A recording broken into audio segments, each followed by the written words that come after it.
Welcome back to my YouTube channel. So ഇതൊരു happy വ്ലോഗാണ് because ഞാൻ നാട്ടിൽ പോവാണ്. സോ ആക്ച്വലി ഞാൻ ഈ വരുന്ന സെപ്റ്റംബറിൽ പോകാനിരുന്നതാണ്. പക്ഷെ ലാസ്റ്റ് ഒരു 7-8 months ആയിട്ട് ഞാൻ ഫുള്ളി ഫ്രസ്ട്രേഷൻ, സ്ട്രെസ്, അങ്ങനത്തെ കുറച്ച് പ്രശ്നമൊക്കെ ഞാൻ ഈ ഫ്രസ്ട്രേഷൻസ് ഭയങ്കര പുറത്തോട്ട് വരാൻ തുടങ്ങി. അപ്പൊ ഞാൻ ഓർത്തു അതിന്റെ break I need to relax. So അതുകൊണ്ട് ഞാൻ എക്സാം കഴിഞ്ഞ ഉടനെ വീട്ടിൽ പോകാൻ തീരുമാനിച്ചു. ഞാൻ ടിക്കറ്റ് ബുക്ക് ചെയ്തിട്ടുണ്ടായിരുന്നു. ആൻഡ് റിട്ടേൺ ഡേറ്റ് ഞാൻ തീരുമാനിച്ചിട്ടുണ്ടായില്ല. സോ അതുകൊണ്ട് ഞാൻ 1 way ടിക്കറ്റ് ബുക്ക് ചെയ്ത് ടു ബാംഗ്ലൂരിൽ നിന്ന് ലീവ് എടുത്തിട്ട് ഞാൻ കൊച്ചിയിലോട്ട് പോകും. അങ്ങനത്തെ ഒരു ഫ്ലൈറ്റ് എനിക്ക് കിട്ടിയേക്കണേ.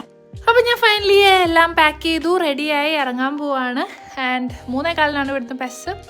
അപ്പം റൂമൊക്കെ ഒന്ന് സെറ്റാക്കിയിട്ടു. ബിക്കോസ് എന്തായാലും വരുമ്പോഴേക്കും ഒരു ഹാപ്പി ആയിട്ട് കയറണമല്ലോ, അതുകൊണ്ട് ഒന്ന് സെറ്റാക്കിയിട്ടിട്ട് നമ്മൾ ഇറങ്ങുവാണ്. ഓക്കെ, അപ്പം പോവാം. 8:30 എൻ്റെ ഫ്ലൈറ്റ്. അപ്പോൾ ഒരു 5:30 എയർപോർട്ടിൽ എത്താം എന്നുള്ള രീതിയിലാണ് ഞാൻ ഇവിടുന്ന് ഇറങ്ങുന്നത്.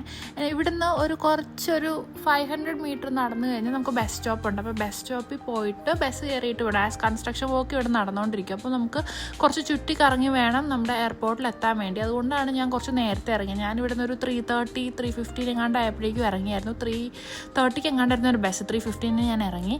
സോ ഇവിടുന്ന് പോവാം. ഇന്ന് നല്ല വെതറായിരുന്നു. അതുകൊണ്ട് തന്നെ ഇപ്പോൾ ആ തണുപ്പൊക്കെ മാറി ഒരു മൈൽഡ് തണുപ്പൊക്കെ ഉള്ളൂ ഇവിടെ.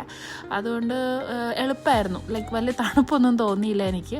സോ നമ്മളൊരു ബസ്സിൽ കയറി. ആക്ച്വലി 8 പണി അവിടെ കിട്ടി. ബസ് കൊണ്ടുപോയി നിർത്തിയത് ലാസ്റ്റ് സ്റ്റോപ്പിൽ പോയില്ല. എനിക്ക് ലാസ്റ്റ് സ്റ്റോപ്പിലായിരുന്നു ഇറങ്ങണ്ടേ. പക്ഷേ ഇത് പോയി ഇടയ്ക്ക് വെച്ചൊരു സ്റ്റോപ്പിൽ ഇറക്കി വിട്ടു ഞങ്ങളെല്ലാവരും. പിന്നെ അവിടെ നിന്ന് വേറെ ട്രെയിനൊക്കെ പിടിച്ചിട്ട് നമുക്ക് പോകേണ്ടി വന്നു. സോ അവിടെ എത്തിയപ്പോഴേക്കും ശ്രീലക്ഷ്മി നമ്മുടെ സ്റ്റോപ്പിൽ വെയിറ്റ് ചെയ്യുന്നുണ്ടായിരുന്നു കേട്ടോ. എന്നിട്ട് അവിടെയും നമ്മുടെ S-Bahn നമ്മളെ ചതിച്ചു. കുറേ നേരം ഞങ്ങളടുത്ത അടുത്ത എസ് കയറിയിട്ട് വേണം നമ്മളെ കുറേ, ഞാൻ പറഞ്ഞില്ല ഇവിടെ കണക്ഷൻ പ്രശ്നമായിട്ട് കുറേ സ്ഥലത്ത് നിന്ന് മാറി മാറി പുതിയ സ്റ്റൈലൊക്കെയാണ് തോന്നുന്നത്. മുടിയൊക്കെ എന്തൊക്കെയോ ചെയ്തിട്ടുണ്ട്. ഇന്ന് ഒരു 2 ഫ്ലൈറ്റ് കയറി കഴിയുമ്പോഴേക്കും മാറുമായിരിക്കും.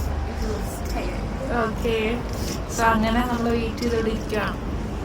അങ്ങനെ 5:30 മ്യൂണിക്ക് എയർപോർട്ടിൽ എത്തേണ്ട നമ്മൾ 6:15 എയർപോർട്ടിൽ എത്തിയപ്പോഴേക്കും S-Bahn ഒക്കെ ഡിലേ ആയി. പിന്നെ നമ്മൾ സ്ട്രെയിറ്റ് പോകുന്നത് ചെക്ക് ഇൻ ചെയ്യാൻ വേണ്ടിയിട്ടാണ്. അന്ന് അത്യാവശ്യം നല്ല ക്യൂ ഉണ്ടായിരുന്നു ചെക്ക് ഇൻ ചെയ്യാൻ വേണ്ടിയിട്ട്. നമ്മൾ ഇവരോട് ഓൾറെഡി ചോദിച്ചിട്ടുണ്ടായി നമുക്ക് അടുത്തടുത്തുള്ള സീറ്റ് തരുമോയെന്ന്. അപ്പോൾ അവർ പറഞ്ഞു ഇന്നത്തെ ഫ്ലൈറ്റ് ഓൾമോസ്റ്റ് ഫുള്ളാണ്, അതുകൊണ്ട് ചാൻസ് കുറവാണ്. പക്ഷെ അവരെന്നാലും നമുക്ക് സീറ്റ് തന്നു കേട്ടോ. അപ്പോൾ നമ്മൾ ആ കഥകളൊക്കെ പറഞ്ഞിട്ട് ഇങ്ങനെ നടക്കുവാണ് സീറ്റ് കിട്ടി എന്നുള്ള ആ സന്തോഷത്തിൽ. നമ്മുടെ ഗേറ്റ് ഓപ്പൺ ആവുന്നത് 7:30 ആ ടൈമിൽ. അപ്പോൾ നമുക്ക് അത്രയും ഗ്യാപ്പ് ഉണ്ടായിരുന്നു. അതുകൊണ്ട് ഞങ്ങൾ വിചാരിച്ചു എന്തെങ്കിലും കഴിക്കാൻ, നല്ല വിശപ്പുണ്ടായിരുന്നു. സോ നമ്മൾ നേരെ ഗേറ്റിൻ്റെ അവിടെ പോയിരുന്നിട്ട് അവിടെ ഒരു റെസ്റ്റോറൻറ്റ് ഉണ്ടായി. അപ്പോൾ റെസ്റ്റോറൻറ്റിൽ നിന്ന് നമ്മളൊരു നല്ല നൂഡിൽസ് വാങ്ങി കഴിച്ചു. ഫുഡൊക്കെ കഴിച്ച് കഴിഞ്ഞപ്പോഴേക്കും ഏകദേശം ഗേറ്റ് ഓപ്പൺ ആയി. അപ്പോൾ ബോർഡ് ചെയ്യാനുള്ള ടൈമായെന്ന് പറഞ്ഞു.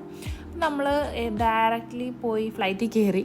ഈ ഫ്ലൈറ്റ് കയറിയപ്പോഴായിരുന്നു ഞങ്ങൾക്ക് ആ സത്യം മനസ്സിലാക്കിയത്. ഞങ്ങൾക്ക് കിട്ടിയേക്കുന്ന സീറ്റ് ഏറ്റവും ബാക്കിലാണെന്ന്. ബാക്കിലെ സീറ്റ് കിട്ടുന്നത് എന്നെ സംബന്ധിച്ചിടത്തോളം ഏറ്റവും വേസ്റ്റ് അവസ്ഥയാണ്. ബിക്കോസ് സീറ്റ് അഡ്ജസ്റ്റ് ചെയ്യാൻ പറ്റത്തില്ല, കാലിൽ ലെഗ് സ്പേസും ഉണ്ടാവത്തില്ല അവിടെ.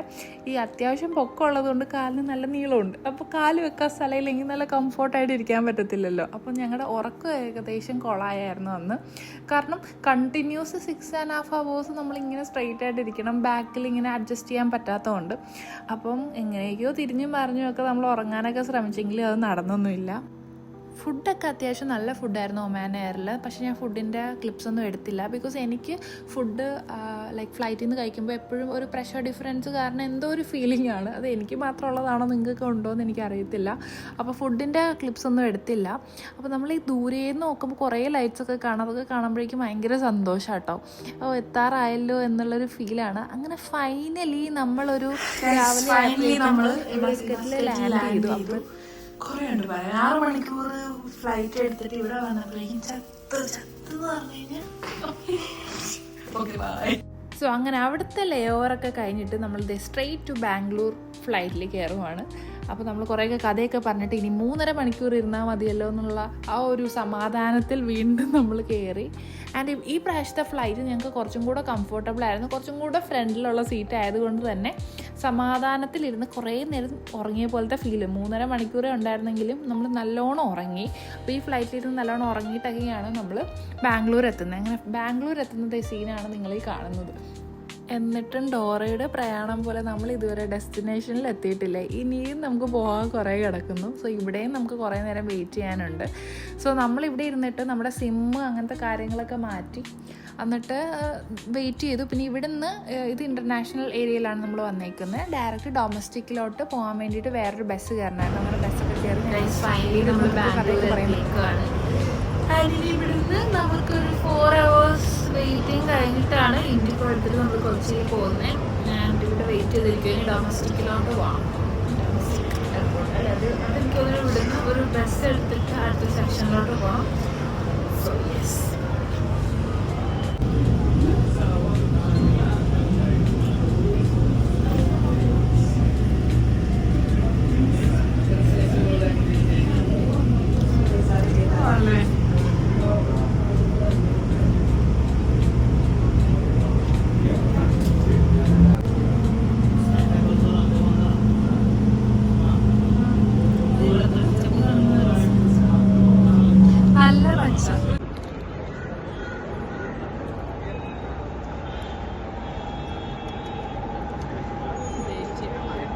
ഫൈനലി നമ്മൾ ഇനി കൊച്ചിയിലോട്ട് പോകാനുള്ള എക്സൈറ്റ്മെന്റ്. എക്സൈറ്റഡ് ആണ്. അയ്യോ, എത്ര നേരം എടുത്ത്. ഇന്നലെ അവിടുന്ന് വീട്ടിൽ നിന്ന് 3:30 എങ്ങാണ്ട് ഇറങ്ങിയതാ. ഇപ്പൊ അവിടുത്തെ 1:30. ഇപ്പൊ അവിടുത്തെ 1:30. ഇനി അവിടുത്തെ ഒരു 5:30 ആകുമ്പോ എത്തുമായിരിക്കും അല്ലേ?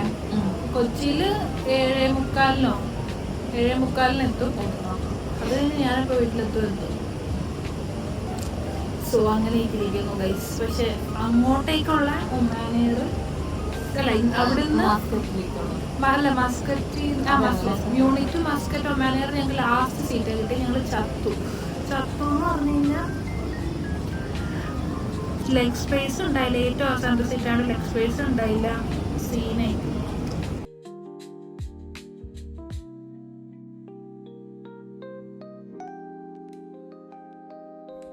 ഇൻഡിഗോ ഫ്ലൈറ്റ് കയറി കഴിഞ്ഞപ്പോഴേക്കും ഞാൻ ശരിക്കും പറഞ്ഞാൽ വ്ളോഗിൻ്റെ കാര്യമൊക്കെ മറന്നുപോയി. ബിക്കോസ് എനിക്ക് നാട്ടിലെത്തി എന്നുള്ള ആ എക്സൈറ്റ്മെൻറ്റ് കാരണം ഞാൻ വ്ളോഗ് എടുക്കുവാണ്, ഞാൻ ഷൂട്ട് ചെയ്യുവാണ്, ഇതെല്ലാം ഞാൻ മറന്നുപോയി. അവിടെ ചെന്നിട്ട് ബാക്കി ക്ലിപ്സൊന്നും ഞാൻ എടുത്തില്ല. ഡയറക്റ്റ് കൊച്ചിയിലെത്തിക്കഴിഞ്ഞിട്ട് ഞാൻ ഫോണേ എടുത്തിട്ടില്ല. എല്ലാവരെയും കണ്ട ആ സന്തോഷത്തിൽ അങ്ങനെ പോയി. പിന്നെ ഫുഡൊക്കെ കഴിച്ച് പിന്നെ എല്ലാവരോടും സംസാരിച്ച് പിന്നെ വ്ളോഗിൻ്റെ കാര്യമൊക്കെ ശരിക്കും പറഞ്ഞാൽ മറന്നുപോയി. സോ ഇത്രയേ ഉള്ളൂ ഈ വ്ളോഗ്. ഇഷ്ടപ്പെട്ടിട്ടുണ്ടെങ്കിൽ ലൈക്ക്, ഷെയർ ആൻഡ് സബ്സ്ക്രൈബ്.